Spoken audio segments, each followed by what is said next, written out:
Hey guys, welcome back to another edition of the Just Listen to Yourself podcast with Davis. I, of course, am your host, Davis, and this is the podcast where I take hot topics and hot button issues and I discuss all the talking points of those issues and I draw them out to their logical conclusions. Because I feel that when we take the time to actually examine what we're thinking, sometimes we're not saying what we think we're saying. So this is an exercise in persuasion. It's a thought experiment, however you want to describe it. These are weird times. I'm recording this on April 8th, 2020. This is a coronavirus edition. We're in lockdown now. The whole world is on lockdown because of a virus. The whole world. Isn't that crazy? I thought 9/11 was crazy when we stopped all air traffic across the entire planet. It seemed like an impossible feat, and yet we did it. Here, a virus has shut down the global economy. It is incredible to watch. It is both a scary and tragic time to be alive, but utterly fascinating, especially if you're interested in the machinations of economics and how we interact with each other globally and what it is that our economy and government and our national mentality and psychology depends on. All of these things, numbers and all the numbers and data that's going to come out of this is going to be fascinating for all you nerds out there. And November is going to be an interesting election, right? Today we've heard that Bernie Sanders has dropped out of the race. That makes Joe Biden the presumptive Democrat nominee. So now we're getting down to the nitty gritty. We're going to have an election in November, but what is it going to look like? Will we be done with quarantines by then? Will we be in another coronavirus outbreak? Will the economy have bounced back by then, or will we be in another depression? There's just so many unknowns out there and so much to be unsure about and scared about. And I know that there's all kinds of information coming at you right now. I get that. You just don't know what to believe. And you hear one thing one day, and then you look to another source and they're saying the opposite thing. Is this the right treatment? Is that the right treatment? Are we trending down? Are we trending up? There's so much to be concerned about. So today, I want you to just kind of shut off your brain to that part right now. There's a lot of unknowns out there, and we get that. But let's just have some fun and do some thinking together. Let me persuade you about something today. And it is kind of related to what we're going through, because I usually get my top topics based on what inspires me and what I feel compelled to make an argument for or to explain. And of course, it's all coronavirus all the time right now in the news. I was actually really relieved to see Bernie Sanders drop out of the race today. Not because I'm particularly excited about him dropping out. I actually couldn't care less if he stayed in or not, but just to have something else to talk about. It was so refreshing to be able to give a bunch of opinions on something that's not coronavirus related. So thank you for that, Bernie. Just for a split second, things felt normal this morning. But one of the things that we've been talking about a lot in the news and we've been reading about a lot is Trump's been getting a lot of criticism from people on the left that he is not doing enough to help the states and protect different states and different governors. And perhaps he's even exercising a little bit of favoritism, right? Like to governors who are nicer to him or to people who aren't ticking him off or whatever. And Trump's been pushing back a little bit on that. But there are a lot of people who feel like the federal government has failed the states and failed to prepare us individually as states properly, and then failed to provide what we need. And you've seen all kinds of criticism coming from particularly Andrew Cuomo in New York, and then of course the mayor of New York City, de Blasio. And there's individuals all over in the news media and in your neighborhood who are not pleased with the federal government's response to the coronavirus. So today I want to talk about states' rights. And what are states' rights and why our current form of republicanism, not big R Republican, but republicanism, that's our form of government, why it remains a superior form of government on earth. Is it the best the human race can do? I don't know, but so far it's the best that they have done. That's an objective fact.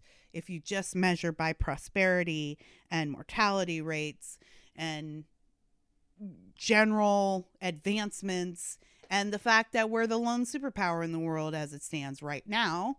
So politics aside, hyperbole aside, just for 1 second, this experiment has been very advantageous for us.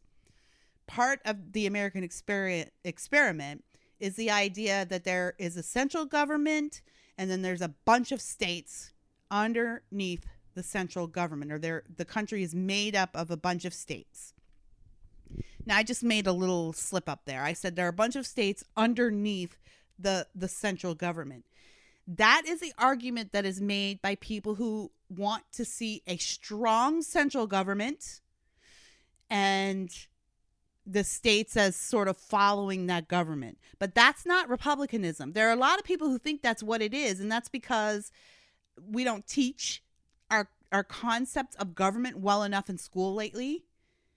And there seems to be a lot of confusion among the general population about what the federal government's role is. And you could clear up a lot of that just by reading the Constitution. That's what I had to do. I wasn't raised in America and I'm an immigrant. So everything I learned about the Constitution, I had to go straight to the source to find. I would suggest you do the same thing. The Constitution isn't that long. It really isn't. It's very digestible. So I would suggest, I think you'll be surprised. If you've never read the Constitution, I think you'd be surprised at what's in there and at what's not in there. I would challenge you, if you've never read the Constitution, just pick it up and read it. You've got some time on your hands now.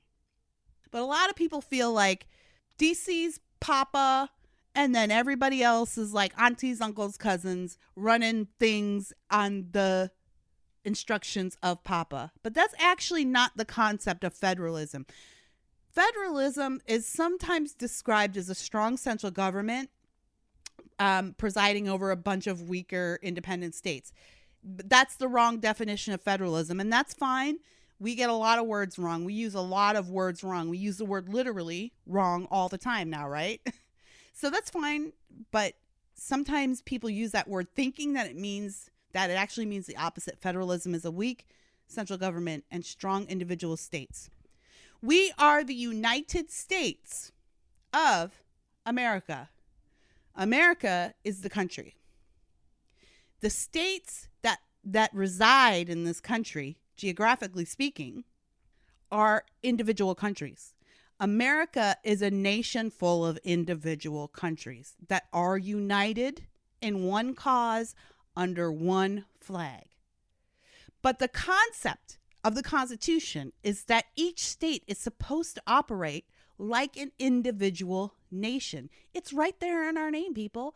The United States of America. The United States. We are each our own state, and then we unite under the flag.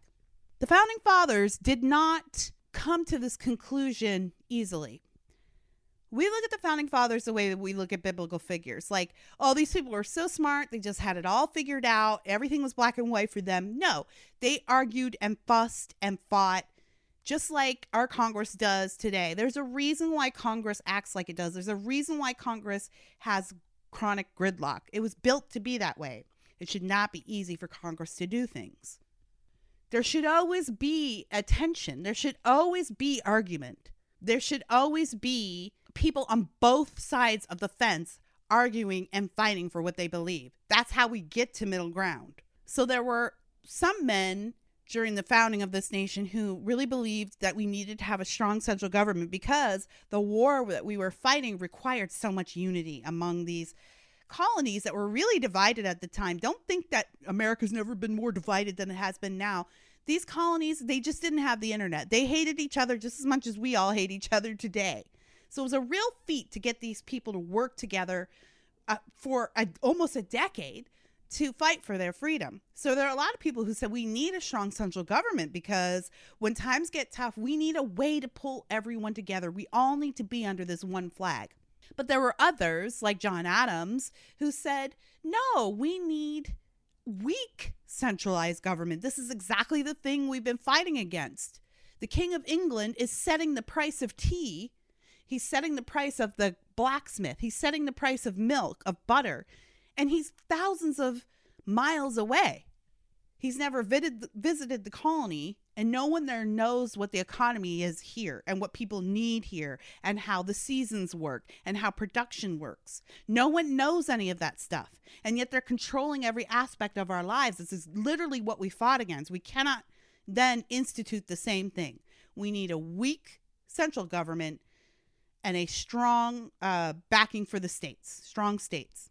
So the compromise they made, folks, was the 10th Amendment, which is enumerating the rights of the federal government and then basically leaving the rest to the states. So the federal government would have control of national defense, of borders, of transportation, like the interstate highway system. That's federal, right? That's a federalized thing, and it's good because it benefits the whole country. The national defense, border security benefits the whole country. Things like that, going to the moon, space program.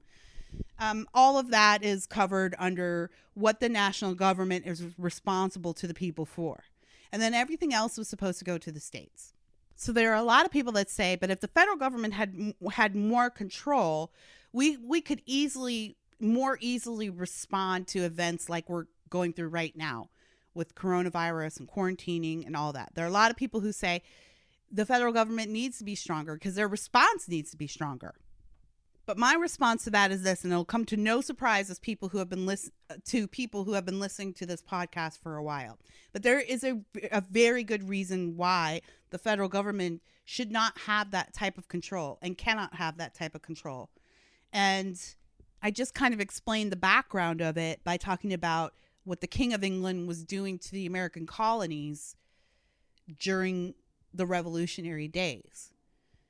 We should not be trusting a faceless bureaucrat in Washington, D.C. to decide for you in Jackson, Mississippi, what your economy should look like. The weather in Jackson is far different than it is in Washington, D.C. The schools in Jackson are far different. The people are different. You ever been to Jackson, Mississippi? Have you ever been to Capitol Hill? Very different people. There's a culture, right? Capitol Hill has a culture. I know this very well from my job and what I do. Hollywood has a culture. Jackson, Mississippi has a culture. Texas has a culture. Our cultures are different. How we respond to things are different. How we get around is different, right?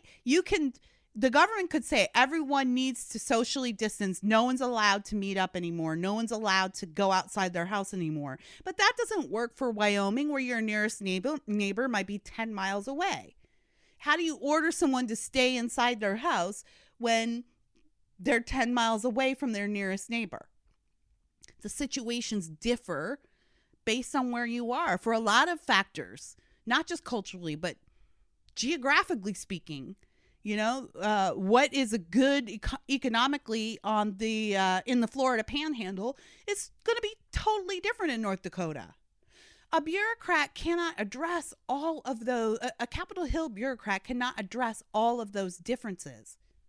You know what your community needs. Only your community leaders and the people that live around you know the difference between your community and a similar size one 2,000 miles away. Once you start letting one person who has no intimate knowledge of what happens in another part of the country decide what happens in that part of the country, that's when you get dangerous. That's when it gets dangerous. You shouldn't be sending. This is why I think there should be no federal welfare at all. Welfare should be the purview of the states only. And whether or not you think there should even be welfare, that's another discussion for another day. But that is a discussion that should be had by the states and not the federal government. Because the federal government doesn't know what kind of welfare I need here in Southern California. They don't know. They don't look outside their window and see what types of people are in need and what the particular needs are. They're a lot different here. Our weather is nicer.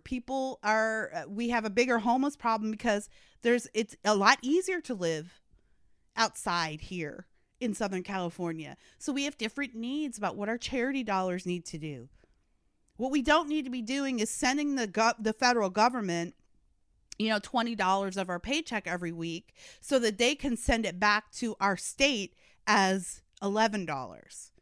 That $20 should be going straight into the need, which what the need is, and then you elect your local representatives based on what they say they're going to do for that need, and then that $20 goes there, and then we can worry about our own local corruption or whatever problems we're having, and we don't need to worry about what DC is doing with that money. DC should be taking a very tiny percentage for the things enumerated in the 10th Amendment: our national defense, our borders, our military. When people complain that the government spends X amount of dollars on military and X amount of dollars as opposed to X amount of dollars on education, it's like, yeah, that's actually how it's supposed to be. The federal government is not supposed to be running education across the United States. That's not enumerated in the Constitution. Yet we do it, we accept it, and we act like it's natural, and it's not. It actually goes against constitutional law. I don't know how we've gotten this far with the Department of Education. I really don't. But government never shrinks. It only expands, right? Because you've created a bunch of new jobs, and who's going to vote for their own job to go away? But if the government is spending money on anything, it's supposed to be the military. Your local government's supposed to spend on education. Well, this brings me to one of the talking points against republicanism, against a weak federal government and strong state governments. One of the talking points is, what about quality of life across the states? What if the quality of life is unequal across the states? Isn't that unfair? Shouldn't the federal government ensure that some things are uniform? Let's take education as an example. Shouldn't the federal government ensure that every state is educating according to a national standard so that we can make sure that every kid is getting the exact same type of education and that the outcomes have a better chance of being the same? We should not be letting states decide if they want to teach creationism versus Darwinism, or we should not be, we need to have some national standards, which to my mind on the surface sounds absolutely reasonable.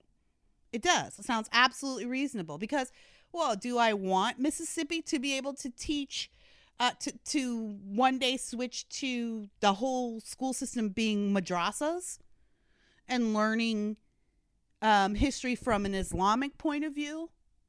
Is that what that's an argument that people make. Like, what if your state turns into a religious state and all of their education is based in religious texts that you don't happen to agree with? So to me, on the surface, that is a very reasonable argument. And I hear you, and I hear the point that you're making on that. But I would say that, again, the federal government has absolutely no concept of what life is like where you are. And the federal government cannot educate your children better than your community can. And so, yeah, there's absolutely good reason for the states to be in control of their own education programs. What you're saying when you say that, look, the feds need to make sure that there is some kind of national standards or these kids are going to come out all willy-nilly. What you're saying is those states that you don't like aren't going to do a good enough job of educating their own kids. So you're placing yourself in the elitist position of deciding for other people who's smart enough to teach and what should be taught. Now, we talked about this a lot on this show, the downside of freedom. The downside of giving people the absolute right to have control over their lives and to choose is that those people might make wrong choices. And so those people in Mississippi may very well one day decide that they want to move to a totally Islamic form, a traditional form of education. They may one day decide that, but you know what? Mississippi has a process that they have to go through to get there. And it involves their own citizens. It involves their own voters. It involves their own representatives. And so they have that discussion amongst themselves, and they go to the polls and they vote for the politicians and they vote in the referendums. There's just not this idea that I think people who think that the federal government should be controlling things like education, should be controlling the outcomes of life in every state, are the type of people who think that there are only a chosen few who should be making the decisions for everyone else. They don't really believe in people having an input. They think there are only certain people who are allowed to have an input. And that way you can better control the outcome. But that's the chaos and the beauty of republicanism. Is that we don't have control over the outcomes and we don't know where this experiment is going, but we all have a say in it. And that tension, this arguing, this division, it feels bad because the internet makes it feel bad, right? The internet gives us keyboard warriors and they threaten each other and yell at each other and makes us feel like everyone is this way. But that's just a small portion of the population. In reality, the tension is good. In the reality, the tension gives us the opportunity to make sure that we don't go to extremes, like making the entire school system of Mississippi a religious school system. These are not the purview of the federal government. The federal government does not have the responsibility to make sure that everyone's life turns out one way or another, whether it's their education, their marriages, their children, home ownership, anything. That is not the purview of the federal government. The federal government is there to ensure that the states have the freedom to decide these things for themselves. So they make sure no one else attacks us. They make sure that no one else is going to come in and roll over with tanks and enslave our entire population. They give the states the comfort of knowing that they're protected so that the states can go about their own business of deciding these things for themselves. People, the Constitution is not a document of permissions. The Constitution is a document of restraints.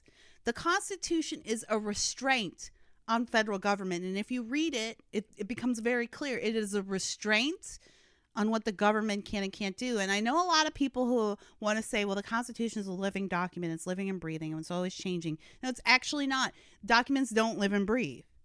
Documents are things. It's a document and it has writing on it.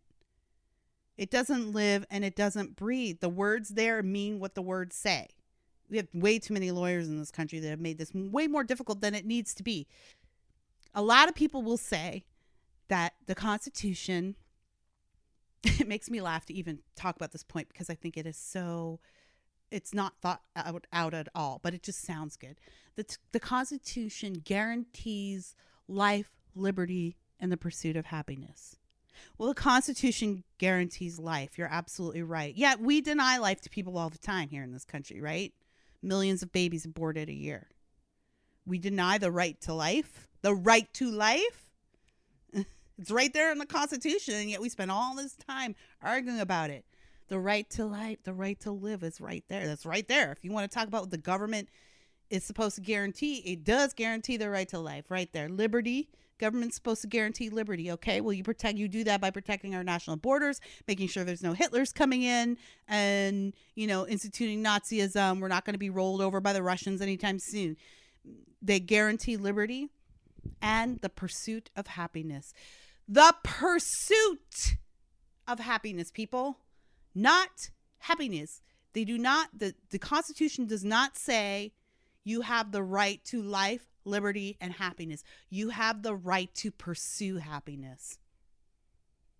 And you can say, well, I think the right to pursue happiness means getting a welfare check for $1,000 a month. Everybody, that would make everyone happy. No, that's what you think would make everyone happy. So if you think that that is important in your pursuit of happiness, then what you do is you get a ballot on your state's initiative and you start campaigning in your state for your state to start doing that for your people. And then if the people all agree with you that $1,000 a month would make their pursuit of happiness a lot easier, that would actually fulfill the pursuit of happiness for them, then that's what y'all decide.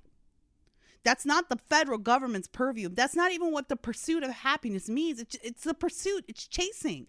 The government's going to give you life. That's what you need to do anything. Life. It's going to give you liberty. That's what you need to chase something. And then it's going to let you loose to chase whatever you think the version of happiness is for your life. We call that the American dream, y'all. That's why we say you chase the American dream. Pursuit of happiness, not happiness. What people define as happiness differs from place to place, state to state, region to region, family to family. How dare you try to codify what happiness means to someone else in our federal constitution? The federal constitution is not a list of permissions. It is a list of restraints for our government so that we may happily pursue happiness, so to speak. So does the federal government have the responsibility to make sure that everyone in every state is learning the same thing and all the outcomes are the same? No. And that's the upside of a republic, and that is the downside of a republic. So yeah, that does mean that you might have some situations where in some states, in some counties even, the education system doesn't look like how you want it to look. Maybe it's not a public education system. Maybe it's a private education system. And people don't like that. And maybe it's not fair that a state like Texas is more prosperous than a state like New York. But when the federal government is doing its job, we are free to move about the country freely and seek out the American dream, to pursue happiness wherever we see fit. Well, here, some people can't afford to move. Some people can't afford to pick up their own life. Well, okay. That's life, ain't it? Isn't that life? Show me anywhere. Show me in the Bible. Show me in the Constitution. Show me in whatever document you look to as an authority in your life. Show me something where it says that everyone is supposed to be happy all the time and have exactly what they want. Show me even where that's ever been proven good for society. The pursuit of happiness is where prosperity lies. And when you are born in this country, you are born with the ability to pursue happiness. And for some people, that journey might be a little tougher. That journey might be a little longer. It may be damn near impossible. But it's not anyone else's decision how easy or how hard your life is. It's the pursuit that is where we find the joy. Do you understand? The pursuit is where the superiority of this is. I've probably said this on this show before, but C.S. Lewis has a wonderful, it was kind of a life-changing thing that I read, his book, Surprised by Joy. It's all about how he came to know the Lord. He was raised a Christian like most people in England at the time, and but he just really didn't care for the church. He was an atheist for a while, and he just really wasn't connected to faith at all. And then he had a moment, he had a revelation where he was wondering, why am I never happy? It's like I find love, I find success, I find education, but when I find these things, it feels like I'm never happy. Why am I never happy? And then he realized that joy, the real joy, isn't in the having, it's in the pursuing. And I think we can all think of a situation in our lives right now that fits that description, where we chased a dream, a person, an object, and we just thought this will make everything better, and then I can relax when I get this one thing, this one person, this one place. And we get it, and then we're not. We're not nearly as joyful as we were when we were working 12 hours a day, or when we were just married and sharing a studio apartment, and sitting on top of each other. We're not as happy. Why do you think there are so many rich people who are so perverted and ugly and strange? It's because you finally get to have everything you want. And you realize, I'm not satisfied. It's the pursuit that brings the joy. So that's what your Constitution is laying out for you. We will restrain government for you so that you are free to pursue these things. When we unleash government on you, you are less free. And we know this because we're living in it right now, aren't we? We've given the government more power over our lives in the last month than we ever have in the history of this country. And it don't feel too good, do it? It doesn't feel good. We are free to pursue happiness when the government is restrained. And so the federal government must be restrained for that pursuit of happiness. So don't fall for the lie that pursuit of happiness line means that the government's supposed to make you happy. It only means that the government's supposed to get their hands the hell up off you so you can go chase happiness yourself. So no, the federal government doesn't have a place in deciding norms across the United States. Not when it comes to education, not when it comes to how you dole out your healthcare system. Not when it comes to what you think about marriage. I dare say not even when it comes to abortion. And I'm pro-life. I would like to see abortion be illegal because I do. It's killing a life. It's ending a life. If you want murder, that's a semantics discussion, but I did cover it in my abortion series. I did a 3-part JLTY and abortion. So if you want to hear my thoughts on abortion, you can go back. I explain it out very thoroughly. But I dare say, even though I surely would love a federal constitutional protection for babies in the womb for unborn human beings, the reason why this issue is so contentious and continues to be to this day is because we've taken it out of the hands of the states. This should be an issue that states argue state to state for themselves. This should be an issue that people decide for themselves, that they vote on. And that's how I felt about gay marriage too. I don't think that the feds should have basically made it legal across the United States. It is a decision for each state to make for themselves, for the people of that state to wrestle, to decide what the moral compass of that state will be. And if the rest of us don't like it, then we don't go there. We don't live there. What about slavery, Kira? What about slavery? If you said the federal government shouldn't be able to set the standards for everyone, well, we'd still have slavery. We'd still have Jim Crow. I'm so glad that you brought that up, dear listener.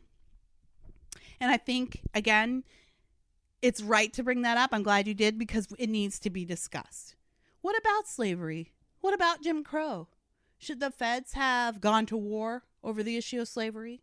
Should the feds have let the state of Georgia decide if they were going to let black kids go to school with white kids? If what you're saying about states' rights holds true, Kira, then there are still some states in the union today who could still have slavery and it would be perfectly fine and the feds wouldn't be able to do a thing about it. Well, no, I disagree. Absolutely not. And I think it's right there in the first lines of our Constitution, which I broke down very eloquently earlier.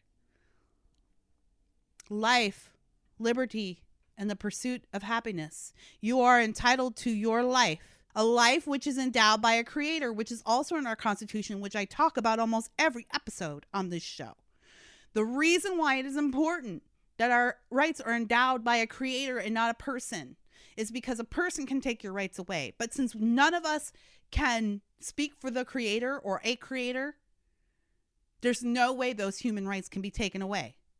So your rights have already been endowed by a creator, and you have the right to live. You have the right to live. And you have the right to be free. That's enumerated in our national constitution, in our federal constitution. You have the right to be free. And not only that, you have the right to pursue your own happiness. So you have the right to go to work where you want and go to school and get educated where you want, to eat your food where you want, or to open a business where you want. These are your rights. This is your pursuit of happiness. So the battle to end slavery and the battle to end Jim Crow wasn't the battle to include people in the Constitution. It was the battle to restore their constitutional rights. That's right. So no, the southern states did not have the right to institute slavery once we decided as a nation at our federal level that it should be illegal. They didn't even have the right to do it when we did. We didn't have the right to do it. We never had the right to own slaves.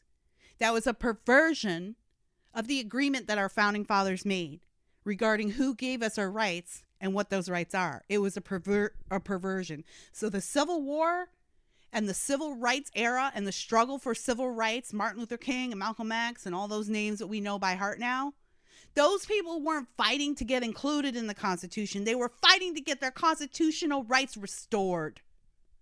We always had them. That's the secret. We always had these rights. Black people, we always had these rights. They were always ours. What happened was we made government so big and so powerful that they could just snap their fingers and take those rights away from us. And they weren't from them in the first place. They were from God. They had to be reminded. Some violently, some peacefully. So no, I don't think that advocating for states' rights means that you're pro-slavery or think states can institute slavery again. No, our Constitution is very clear about the rights that we have, the human rights that we have. Now, whether or not that business you open to pursue happiness, if it gets taxed at 10% a year or 12% a year, that's up to your state. And it's up to you to decide if that's going to make you happy or not. And while we're at it, because I know there's a few of you out there who are already thinking about the 3/5 clause in the Constitution, which a lot of people quote, but they've never read it or never even been curious as to what it means. They just assume they know what it means. Oh, we had to struggle to be considered more than 3/5 of a person, more than 3/5 of a vote. But if you know anything, like even a little bit about, which I would say that's how I would describe my knowledge, a little bit about constitutional history and Civil War history, it's that the southern states had a plethora of slaves, obviously.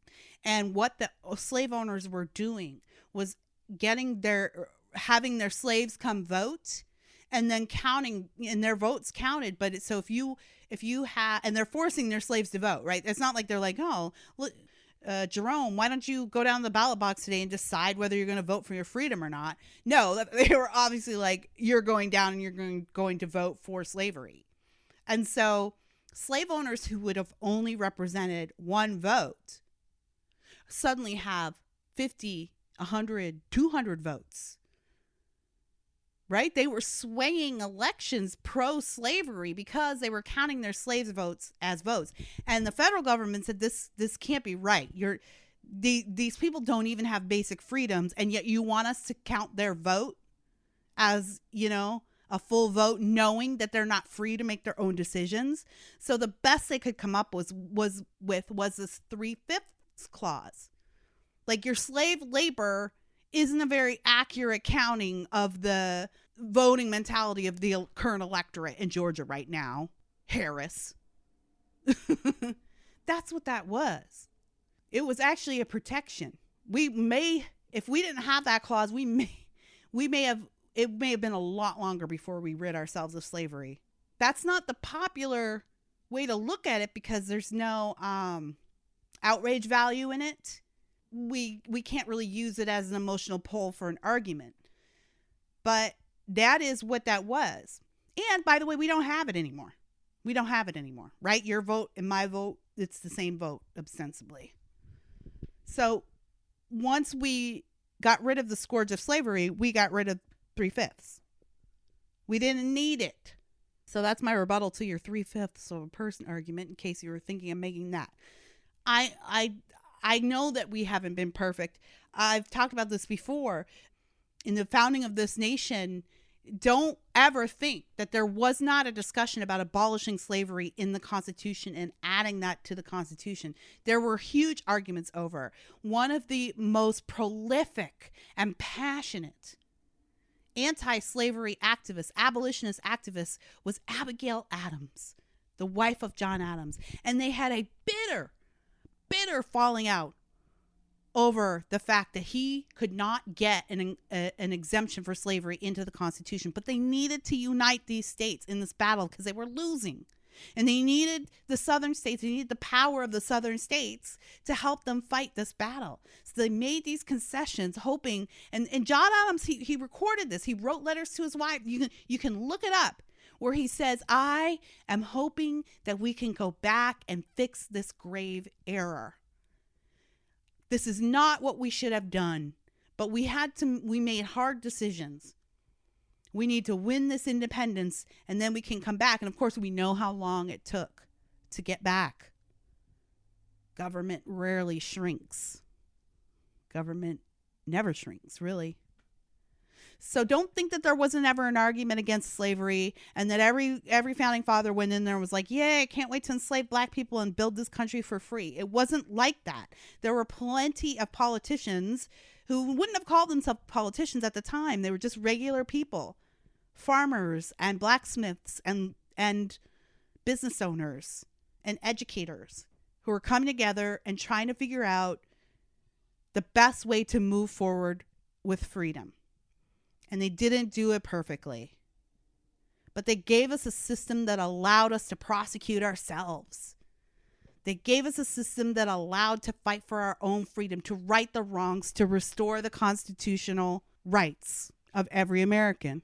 And to me, that is a very huge and amazing testimony to the power of our republic. So, when governors like Andrew Cuomo say Trump has not been doing enough for our states, and Trump has said this himself, by the way, I actually do appreciate about him. He doesn't let the point go unnoticed. He'll say it is not the federal government's job to hold your hand, to be your nanny. You are a small nation unto yourself. We make sure that you have the ability to make decisions for your own citizens by making sure that there aren't any aggressive forces, foreign forces coming to invade your borders every year. That's our job. And then your job is to make sure that you guys have all the things you need. You guys have the projections. You guys have the numbers. You guys have the studies. You guys have the funds. Folks, you don't want the federal government making every decision for your state. If you're out there saying that it was Donald Trump's job and duty to personally deliver N95 masks to the governor of New York, then you're saying that you think it's Donald Trump's job to do everything else for your state. Well, don't turn around and tell me that Donald Trump is literally Hitler. Don't turn around and tell me that Donald Trump is a racist and that he hates gay people and he hates black people and now he hates Chinese people. He pretty much hates everyone. He'd love to see everyone be his own personal slave. He'd love to see poor people die. Don't tell me that's the guy in the White House and then turn around and tell me you want him to have more power over your day-to-day life. It don't make no damn sense. I got news for you. If you love Donald Trump, and you would love to see him have more personal power over the day-to-day lives of every citizen in every state, Donald Trump is not going to be the president forever. I tried to say this over and over again when Obama was president. He signed so many executive orders. He signed so many. This is why we're having a lot of these arguments. This argument about the dreamers and what we do with the dreamers in this country, that Dreamer Act Obama signed, he had no business signing it. An executive order is designed to be the weakest of government orders for the very reasons that we've been talking about this whole podcast. He knew it was going to get overturned by someone eventually. That stuff has to go through Congress. It's not supposed to be that easy. It's not supposed to be. So I was begging people, I know you love Obama. I know you think he's the second coming. I know you think that he is principled and wonderful and he loves his wife and his kids and there's just nothing wrong with this guy. I get that. But he won't, even if that was true, which by the way, there's no politician that doesn't have something in their lives that would disgust you. There's no person. But I've been in proximity to politics now for a decade, and I've met some of the people I would consider my political heroes, and I've definitely met some of your political heroes. And I will tell you that on either side of the fence, I mean this honestly. I'm not trying to manipulate this conversation or make it seem like, oh, I'm so evolved and I'm so a fence rider. I am honest to God telling you the truth. I swear on my life, there is not one of these people, not a single one of these people, that if they opened their lives to you, that you wouldn't be disgusted by in some way. Not one. I got people I like. I got people I'll be like, you know what? He's a stand-up guy. But I've also seen those stand-up guys at hotels with hookers. I've also seen those really good, solid women in Congress who look like their mom, their grandmas. They got it all together. I've also seen them lie and steal and cheat. Obama, I used to say this all the time, Obama's not going to be the president forever. Stop looking 4 years, 8 years down the road. Look 12 years down the road. Look 14, 16 years down the road. because politics is cyclical. That was the other thing after Obama. We were like, there's no way Trump's going to win. XYZ, this study, this poll, that poll. The one thing no one talked about was the fact that politics is cyclical. So everyone was like, there's no way he can win. Hillary's going to trash him. That's going to be this, that, and the other. And the one thing people forgot to mention is that for the most part, historically speaking in this country, politics, national politics are cyclical. People get tired of one party rule and almost always switch to the other party no matter who the nominee is. There's been a couple of exceptions. We've had one most recently with George Bush, right? Bush 41. And he only lasted one extra term. Because by the end of his term, everyone was sick of a Republican administration. So these things go, so that person that you think is the best person for the country and you want to give that person all the power so they'll do all the right things, they're not going to be the president forever. And then you've given the next person all the power to do all the wrong things. That's why it's not a good idea to have all this power centralized in Washington, D.C. It's not. We cannot have a person that powerful. We need to be responsible for ourselves because we just don't know what's going to happen in Washington, D.C. term to term. What if we do get literally Hitler one day? What if tomorrow Trump wakes up and he says, you know what? I've been fooling you guys this whole time. Actually, the Bernie bros are right. The only reason I wanted to run is because I wanted to destroy the American economy so that I can rebuild it in my image. I want to enslave all black people again because that's going to be great for the economy. And I want to round up poor people and put them into camps. We've been arguing about this in the news this whole time, but joke's on you. This is actually what I'm going to do. Is that the guy you want to have suddenly given over all this executive power to? Is that the guy you want controlling who gets what masks in your state? Who gets what medical care in your state? Is it? Just posit that out. We don't want that. And so what it means is we have to depend more on our local governments and our local politicians. And I know people don't like that because it means you've got to be responsible. That's really what this all boils down to. Who is responsible for our lives? And most people want someone else to be responsible for their lives. Not just politically speaking, spiritually speaking. How many people go to church and look at the pastor as the Messiah? Look at the pastor as the person who is going to solve all the problems and make everything better. They go to church because they worship the pastor.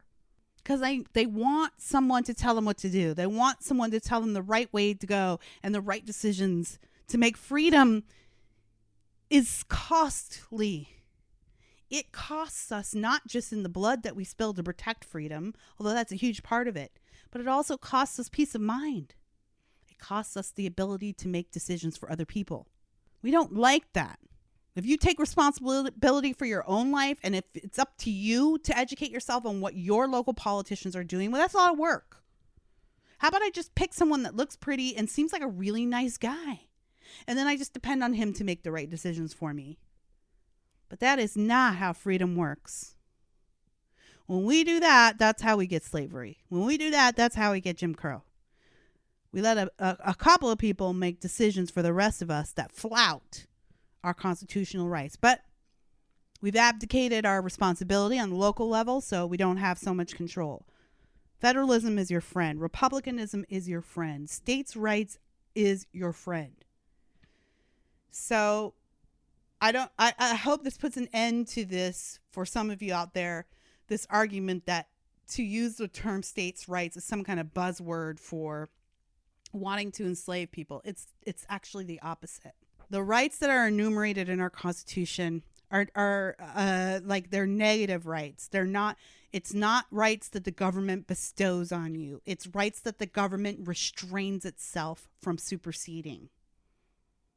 The Constitution is a restraint on government and authoritarianism and totalitarianism and slavery. And we fought ourselves to restore our constitutional rights, not to give constitutional rights to people. We already had those rights. Black people have always been free. Since we decided on that Constitution, we've always been free. We've always been free. Just took some other folks a while to catch up. And maybe I'll end with this. freedom is in your mentality as well. Harriet Tubman said it famously, and people love to quote her on this, but she was very serious. It's become a bit of a cliche, but she was very, very serious about this. She said, I've supposedly said I've freed hundreds of slaves in my life, and I could have freed 100 more if they had only known they were slaves. There are some of us who still feel like we were born into slavery. That's the mentality we have, that we were born into slavery and we're just constantly fighting against it. And that's the mentality that gives you a personal bondage. But when you live your life as someone who was born free and someone who can draw on the legacy of brave people who fought to restore that freedom and restore those rights, then it really changes how you look at what the government's supposed to do with you and where you're supposed to go and the things you're supposed to have control over. It changes those things for you. So I'm not just talking to black people. I'm just talking to everybody. Like, you have to decide, are you in bondage? Are you in servitude? Or are you free? And freedom doesn't look great all the time. It doesn't. This is the part that people have so much trouble with. This is why we're even having this discussion. Everyone just wants their lives to be good and cushy, and that's not at all what freedom is. Even on a religious standpoint, you guys know I'm a Christian, so from the point of Christianity, when Jesus says, follow me, give up everything and follow me, you're not going to find one place where Jesus says, life's going to be really comfortable after this. Like, you just accept me into your heart and then woo, life is good. He says actually opposite. Life will probably get worse. I'm giving you hope and faith and a coping mechanism. I'm not giving you physical comfort. And that's what real freedom is. The freedom to know that you can succeed and you can fail miserably. They go hand in hand, or not at all. Harriet Tubman, bring her back. She talked about her first time getting up to Canada, and it was still very much wilderness, obviously, then. And she crossed what she knew to be the border between the United States and Canada, and she crossed into Ontario, Canada. And she said she stopped and she looked around and nothing was different. Everything looked the same. It was the same grass, the same plants.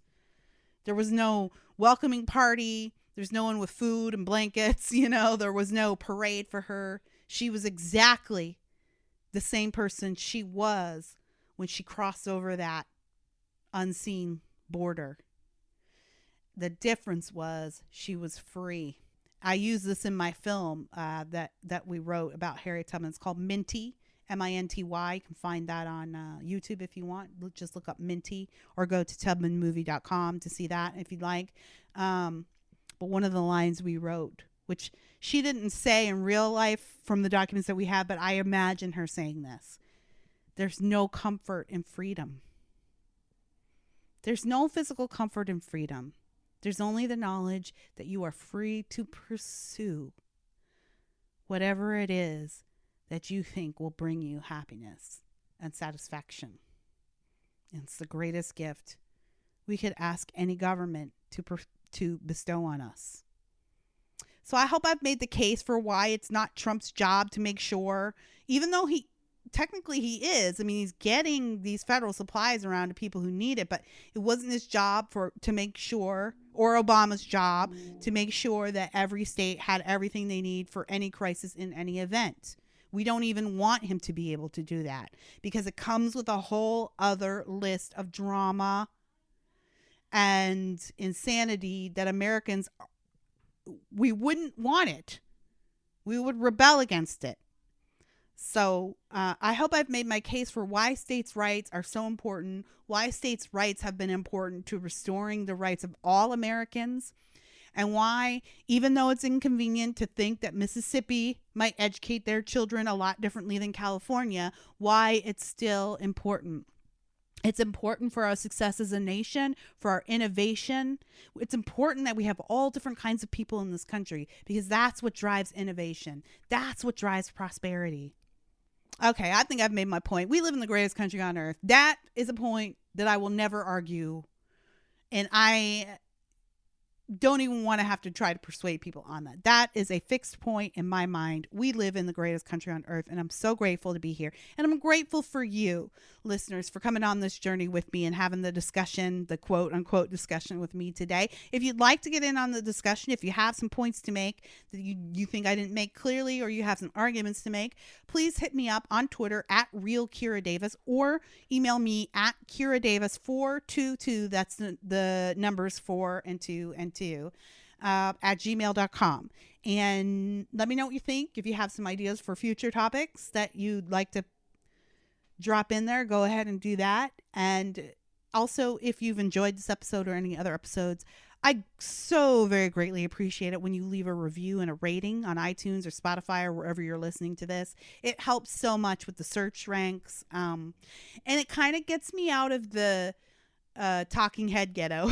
Like, I'm not going to name any names, but there are some podcasts that, like iTunes will give you a recommended podcast. Like, oh, if you listen to this, you'll like this podcast. And some of the names that come up beside mine, I'm like, oh no, I don't want to be in this group. So when you give me those ratings and reviews, it helps pop me out of that group and into the next level. So I appreciate that. Guys, stay safe out there. We're going to get through this. I promise. We're going to get through this. It's not going to be much longer. I don't know if that's weeks or a month, but I do know that we are headed for better times, and this is but a moment in time, and it will pass, and we'll all get through this together. All right. Until then, don't forget, just take some time every now and again and stop and listen to yourself. Bye, guys.